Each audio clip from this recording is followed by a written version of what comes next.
This is the Fitzy and Whipper with Kate Ritchie podcast. The holiday industry is on fire at the moment. Let's be honest. Remember during the pandemic and they thought Flight Centre was going to go under, Qantas is gone, we need government funding.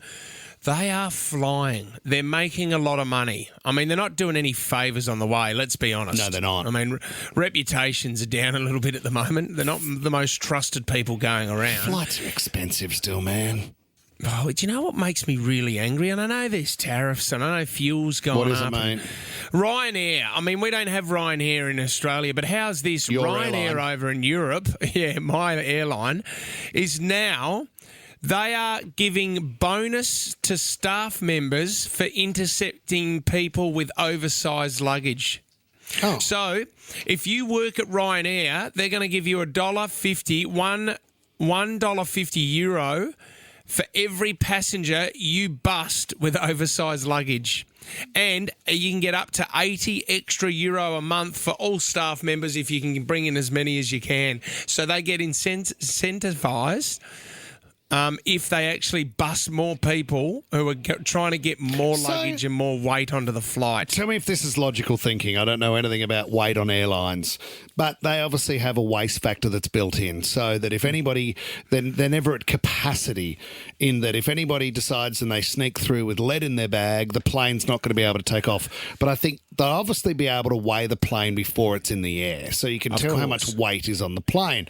So is the idea that we will save more money in fuel with the less weight we have? Well, I think over in Europe, they enforce it more than anywhere in the world, but your bag needs to be in the right dimensions and it needs to weigh a certain amount, and they are full on whip. You rock up to the airport and they will check every bag that you have. And the funny thing is, all these television shows that you see on airports, it's always people trying to sneak their bags on, carry on, so they don't have to check them in. Or they're wearing 25 jackets. There was a guy next to me the other day when we were checking in. His luggage was way over and they said, it's an extra $70 a kilo. $70 a kilo of extra luggage. So is that to balance out the cost of the fuel for the heavier plane? I think it is, it is. Is that how it works? Is that the idea? That's Am I how crazy? It works. Have I lost it? That could be coming to Australia very soon. How's this in Australia? Unbelievable, but Ansett is back. What? Am I with Ansett? Absolutely. That's Ida.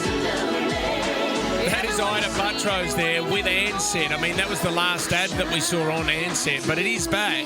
And they're not flying. There's no planes whip, but it is an AI-powered travel agency, Ansett Airlines. Now, I didn't know this, but the guy who started it up, the lady that started it up, she's an entrepreneur in Melbourne.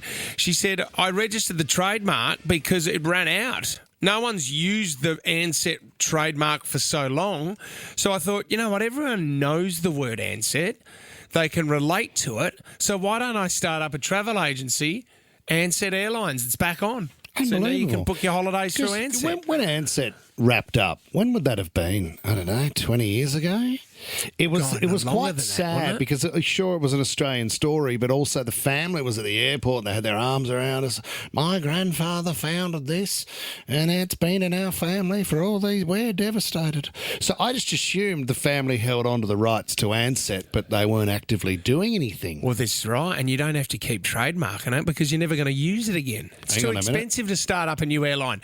There was a guy that I knew, he was an AFL scout whip, so he would fly all around Australia to go and try to find the next new crop of superstar players. Yeah, right. So he only flew Ansett, and I remember at the time he was saying to me, mate, I have got over 1 million Ansett frequent flyers and I am booking in the family and we're going to do a round.